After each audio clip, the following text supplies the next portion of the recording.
Hi everyone, it's Holly Moran, Independent Scentsy Director for Team Sparkling Superstars. I want to show you a few ways that I make samples.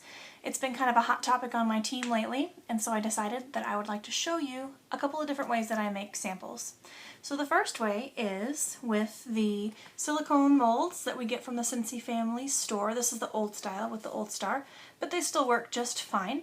So here is one of the molds that I can use, and the other mold that I usually use is this plastic candy mold from Hobby Lobby. The reason that I like this mold actually better is because, first of all, it's got 64 squares on it, I believe, compared to, I don't know, however many that is. And second, because it's a candy mold, what you can do is pour it, there you can see that, you can set this flat on your counter and you can pour it into anywhere and it will spill over into the other spots. This type of mold right here, or any kind of silicone mold, you have to pour individually into each compartment. No big deal if that's what you want to do, but this is definitely faster, tried and true.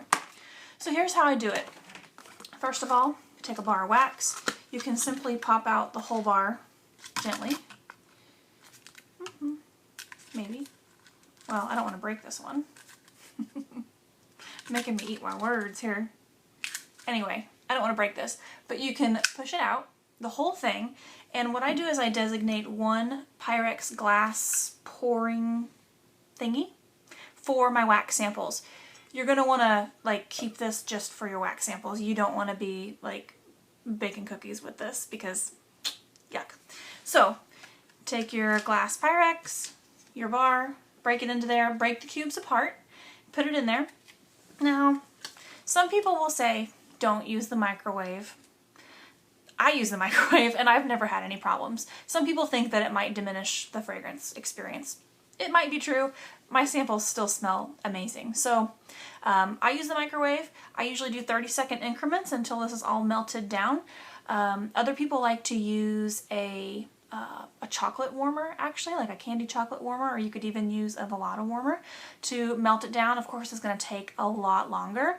I just use the microwave. So when this is done melting down, this is going to be super hot. So make sure that you grab a towel to grab the handle. And you're going to grab that out of the microwave. And I get my dish, I have it sitting on my kitchen counter, and I just start in the center and I just pour very slowly, and it will disperse all throughout my mold tray. I still have some Blueberry Rush left over in a few of those spots. Now, if you're going to do the silicone mold, what you would do is pour very carefully into each compartment. You could get creative and maybe use some kind of dropper or pipette to put your wax individually into each mold. That's up to you, whatever you think works good for you. And then of course you're going to let it sit and you're going to let it cool and harden. Sometimes I'll wait until it's non-liquidy, and then if I'm really anxious, I'll go ahead and stick it in the refrigerator and get it going even quicker. Once it is complete, with this candy mold style sheet, all you have to do is flip it over and kind of wiggle it like an ice tray, and they pop right out, and then they just break into little pieces. So how I package them? Two different ways, depending on kind of what supplies I have around. The first way is business card with a staple and a little, I guess this is 2 by 3 inch little plastic baggie stapled to it, and then I used a simple label and actually hand wrote on there what the fragrance is. The next way, the most recent way that I've done it, is the larger bags from the Scentsy family store. You can see that, there you go, they've got the logo on them. I've done these. You drop your business card inside, and then on the back side I just drop the rectangle.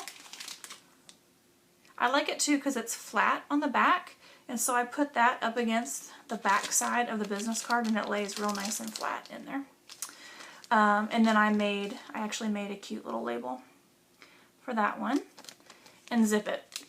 So the reason why I like this style maybe a little bit better than this is that it eliminates a step. I don't have to stop and staple my business card on there. Also, sometimes, you know, this is attached and it gets ripped apart, or it gets kind of mangled in your purse or whatever. So I kind of like this style better for that. You don't have to use the ones from the Scentsy family store. They are a little bit pricier because they have the imprint on them, but I think they're cute. Another idea, the next time I have business cards printed, I'm going to eliminate even another step. And what you can do is on the back side of your business cards, if you make them yourself, you can have it, you know, personalized or whatever. To on the back, you could say, my feature fragrance is Black Raspberry Vanilla. And you can put that on the back of your business card so that when you put that in your baggie, then you're going to eliminate another step of having to put that label on there. So it would just be make the mold, put the business card in and the wax sample in, and you're done.